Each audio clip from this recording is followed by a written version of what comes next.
Perkenalkan, nama saya Itoman Triana Pratama, nomor absen 8.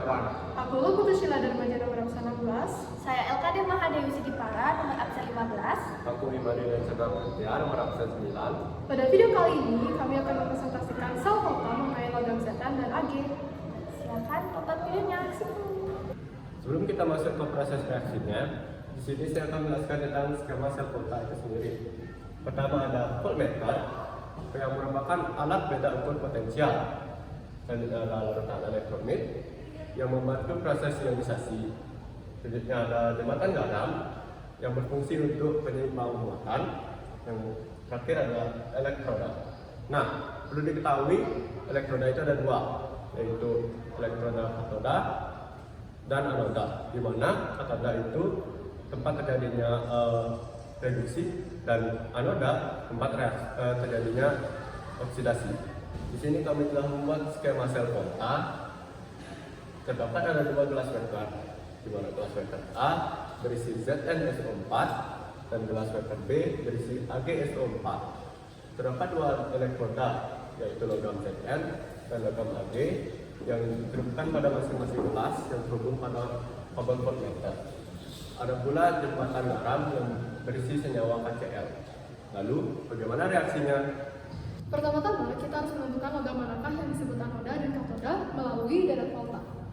Berdasarkan deret volta, logam Zn berada di sebelah kiri logam Ag.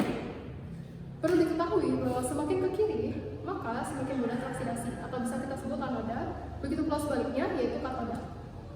Jadi, Zn merupakan anoda karena letaknya di kiri, sedangkan Ag merupakan katoda karena letaknya lebih ke kanan.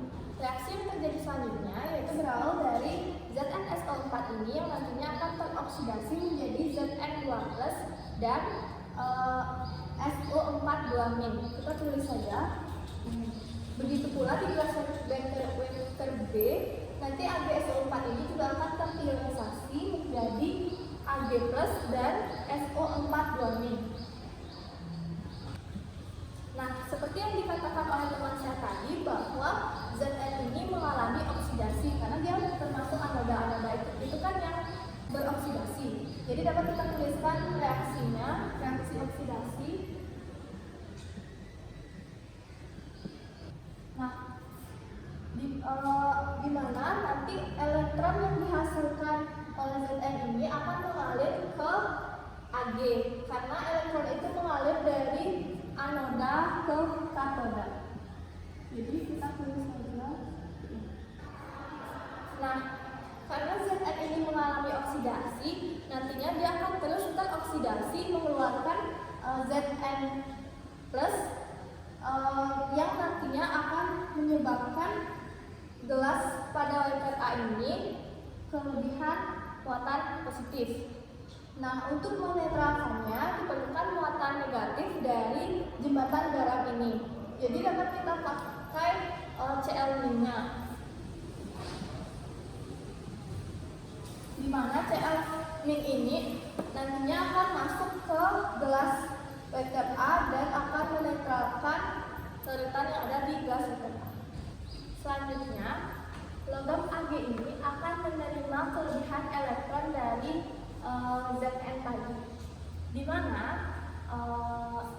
Ag+ ini nanti akan menangkap elektron, Ag+ ini akan menangkap kelebihan elektron dari Zn ini dan mengalami reaksi reduksi. Kita tuliskan reaksinya.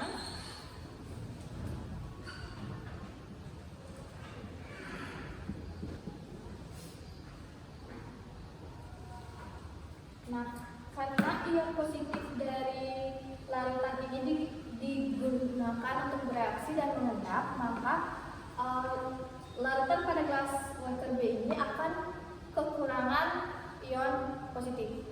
Untuk menetralkannya diperlukan muatan positif dari jembatan garam. Di sini kita pakai K+-nya,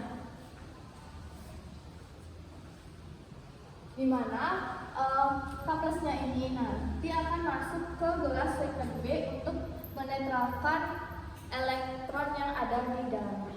Jadi kurang lebih seperti itu proses reaksinya.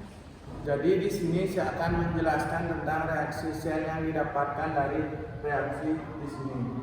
Jadi reaksi sel yang didapatkan yaitu reaksi oksidasi yang didapatkan Zn menjadi Zn2 plus ditambah 2 elektron min.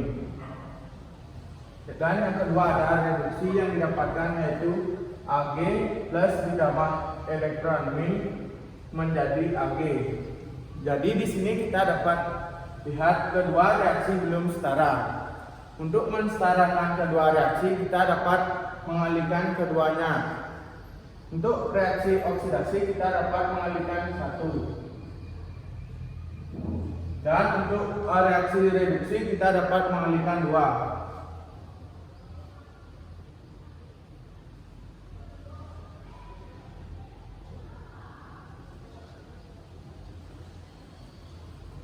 Nah, di sini kita sudah dapat kedua elektron sudah sama. Jadi masing-masing elektron kita bisa coret. Jadi di sini sisa hasilnya kita bisa turunkan. Jadi hasil dari kedua reaksi tersebut yaitu Zn plus 2 Ag plus menjadi Zn2 plus ditambah 2 Ag. Jadi di sini kita akan mencari notasi selnya dengan menggunakan rumus oksidasi, jembatan garam, reduksi. Nah, tinggal kita merumuskan menjadi